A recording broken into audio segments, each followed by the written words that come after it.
Good afternoon, I'm Sergeant Nylin, and I'll be leading your next period of discussion. Uh, our period of discussion is going to be about leadership styles.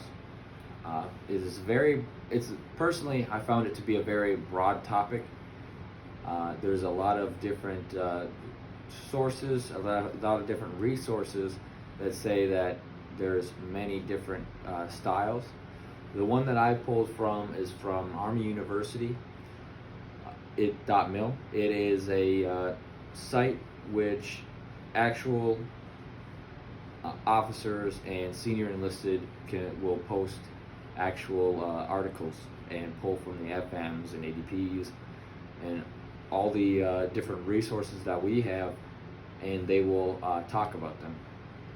My other resource was also ADP 6-22 as well, and then Molassia.org. In all three of the, in all two of the articles, they talked about how there is 5 different leadership styles, and so that I will be going over it and the different types. Next, I'll be going over what I've seen the most in the Marine Corps and the Army. Then I'm gonna go over my thoughts on it as well, and what I strive to embody. After that, I will close it out. So first things first, the different types, the 5 different styles. The first one is transactional, and then you have transformational. You have servant, autocratic, and followership. Transactional, it focuses on leadership organization. It's kind of quid pro quo. I apologize. Quid pro quo. It literally says something. You do something for me, and I will do something for you. In this case, it's if you do what I ask you to do, I will reward you, and that usually has a high performance because the subordinates are looking for their, they want to get rewarded. They want to get the AAM or ARCOM, whatever it may be. So usually that has a high performance rating. The next one is transformational. According to Army University, that is the most traditional Army leadership style, the one that pretty much most people want to strive to be towards. That's pretty much leading by example, and literally you teach your subordinates, you lead your subordinates by setting the example for them, and then they are to follow it from you.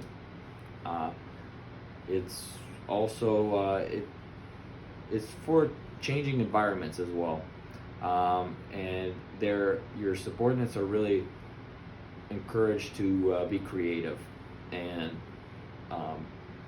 go ahead and get out of their comfort zone and things like that. Next one is servant. We have talked about this last week.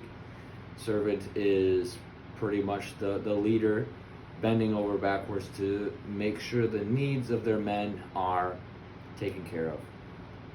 And like pretty much you would see that in you would need trust between the leader and the subordinate the most, because that's just how it works. It's a leadership trait built on trust. It's a leadership style built on trust. So the trust has to be there for the subordinate, and the trust has to be there for the leader. And you have to trust them to do the right thing for you, just like you have to trust them to do the right thing when you're not there. Next is autocratic. It pretty much is you don't take any input from your subordinates at all. There is situations where that kind of leadership is needed. Don't think it's needed all the time, but there is definitely situations such as life or death, or where you know you need to get something done, you know exactly how to do it, and you don't want to take any input because you have a time hack or something like that. That's the type of style that you would use autocratic for. That's the situation you would use it underneath. The last one that I will talk about is followership. Followership, we sort of talked about that too, but in a different aspect. We didn't talk about it as a leadership style, which, even though it says followership, but you're really just following the Army values. You're following the Army values strictly, but you're also following what your leadership is saying. So you are being proactive, and you go beyond simply just following. It pretty much focuses on the leader being proactive instead of reactive, and the leader being a follower, teaching his followers to actually to do what is implied to them, what they should be doing, without him being there all the time. So now I'm going to move on to what I've seen the most in both branches, personally. So I can't say that it's not that there isn't different styles that I've seen or that people do, but it's just my personal opinion. The biggest one that I've seen everybody try to strive for is definitely transformational, both Army and Marine Corps, and even some Navy personnel that I've worked with. That is, I don't think it's just traditional for the Army. I think it's the way that the military wants their leaders to be, and I think it's a very good way. You'll notice the good leaders who embody that style, who always lead by example, and you won't catch them with their hands in their pockets after yelling at somebody else for having hands in their pockets, for example.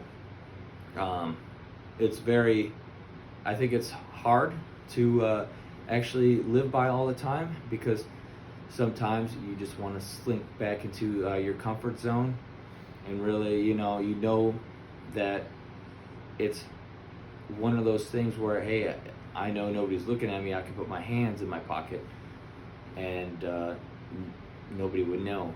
But deep down, you should feel that guilt, and if you have that guilt, I think you're a good fit for the transformational.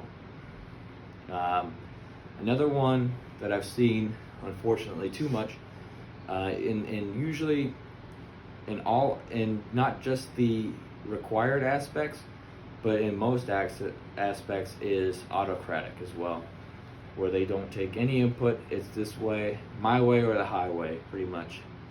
And usually I would see there's good leaders that use it a lot, and there's also what in my opinion was bad leaders that used it, that didn't seem to care. Maybe they did, maybe they didn't, but that's just the kind of input that you get from them, is that it kind of seems that way. In a lot of situations it does work, but for the situations that I'm talking about, it really wasn't needed, and it was their way or the highway. So moving on from there, I'm going to go with my thoughts, what I strive to be towards, and that is I really always been going for the transformational and servant leader. I can't say if I'm there yet or anything, but I've always tried to, because that is just what I was taught from when I was a private to now. I've always was told by my leaders that this is how NCOs are supposed to be like. We're supposed to be the example. We're supposed to take care of our men no matter what, and we're supposed to really just teach them how to do our jobs when it's their turn to take over, and it's our turn to do something else or leave. That's really what I've always been taught. Hopefully I'm doing that right, but that's what I've always tried to go towards. In closing, That is what that's just my personal opinion about these styles. Um, Again, my resources were Army Leadership ADP 6-22, ArmyUniversity.mil, and Molassia.org. Two of them were articles, and then one is the actual order on Army Leadership.